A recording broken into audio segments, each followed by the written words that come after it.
রাজধানীর ধানমন্ডি ৩২ নম্বরের পর বাংলা মোটরে জাতীয় নাগরিক পার্টির কার্যালয়ের সামনে ককটেল বিস্ফোরণের ঘটনা ঘটেছে। শুক্রবার রাত ১:১টার দিকে রূপায়ণ টাওয়ারের সামনে এই ঘটনা ঘটে। এই ভবনটিতে রয়েছে এনসিপির কেন্দ্রীয় কার্যালয়।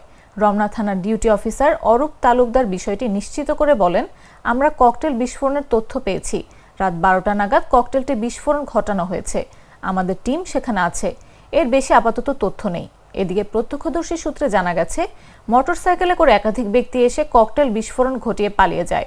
এর আগে রাত ১০টার দিকে ধানমন্ডি ৩২ সংলগ্ন রাসেল স্কয়ারের বাস কাউন্টারগুলোর সামনে একটি ককটেল বিস্ফোরণের ঘটনা ঘটে। পরে কলাবাগান থানা পুলিশ ঘটনাস্থলে উপস্থিত হয়ে বিস্ফোরণের আলামত নিয়ে যায়। বান্ডেল থাকলে প্রতি সেনমানিতে টাকা বাঁচবে। বিকাশ সেনমানি বান্ডিল কিনে জিতুন প্রতি লেনদেনে।